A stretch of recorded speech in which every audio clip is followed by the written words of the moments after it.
తిరుమల పవిత్రతను కాపాడాలని వైఎస్ఆర్సీపీ రాష్ట్ర ప్రధాన కార్యదర్శి శ్రీకాంత్ రెడ్డి అన్నారు.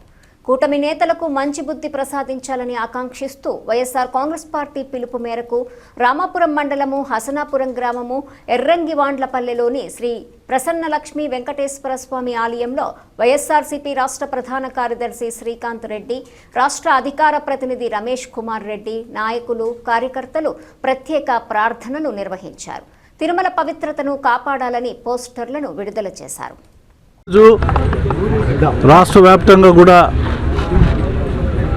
వైఎస్ఆర్సీపీ పార్టీ పిలుపునిచ్చిన ఈ పవిత్రమైన కార్యక్రమం దేవుని పవిత్రతను కాపాడాలా, ఆ ఇన్స్టిట్యూషన్స్కి ఒక గౌరవం ఉంటుంది, దానిలను దుష్ప్రచారం చేసి అబాసుపాలు చేసే ప్రక్రియను ఆపాలా అని చెప్పి ఒక నిరసన కార్యక్రమాన్ని తీసుకోవడం. బిఆర్ నాయుడు లాంటి వ్యక్తులు ఈరోజు పవిత్రమైన ఆ గుళ్ళల్లో చైర్మన్లుగా ఉండడం, మరి ఆయన కార్యక్రమాలన్నీ కూడా ఈ రాష్ట్ర వ్యాప్తంగా కూడా ప్రజలందరూ కూడా సోషల్ మీడియాలో చూడడం జరిగింది. దీనికి నిరసనగానే ఈరోజు ఈ కార్యక్రమం. రాష్ట్ర వ్యాప్తంగా కూడా ప్రజలు ఒకటి ఆలోచన చేయాలా, అర్హత లేని అక్కర లేని వ్యక్తులందరికీ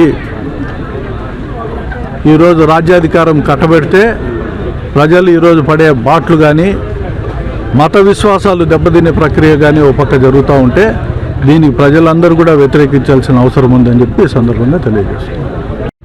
ఈరోజు తిరుమల పవిత్రతను కాపాడేటువంటి విషయంలో నిరసన వెంకటేశ్వర స్వామి గారి సేవలో పాల్గొని కొన్ని రమేష్ రెడ్డి గారితో కలిసి ఈ కార్యక్రమంలో పాల్గొనడం జరిగింది. ముఖ్యంగా తిరుమల పవిత్రతను దెబ్బతీసే విధంగా చంద్రబాబు నాయుడు వ్యవహరిస్తున్నాడు. లేని కల్తీ ఉందని చెప్పి తీర్పు వచ్చిన తర్వాత కూడా బాత్రూమ్ కెమికల్స్ కలిశాయని చెప్పి మాట్లాడుతూ ఆ పవిత్రతను దెబ్బతీస్తూ రాజకీయంగా లబ్ధి పొందేటువంటి ప్రయత్నం చేస్తున్నాడు.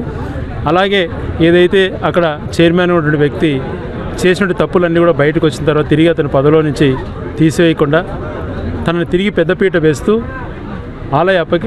తిరుమలకు సంబంధించి అపకీర్తిని ముట్టగట్టుకుంటున్నాడు. రాజకీయాల కోసం భవిష్యత్తులో ఎప్పుడూ తిరుమల విషయంలో ఎప్పుడు కూడా తప్పు చేయొద్దని చెప్పి ప్రజల విశ్వాసాలకు అనుగుణంగా పోవాలని చెప్పి ఆయనకు మంచి బుద్ధి ప్రసాదించాలని చెప్పి ఈరోజు దేవుని ప్రార్థించాం.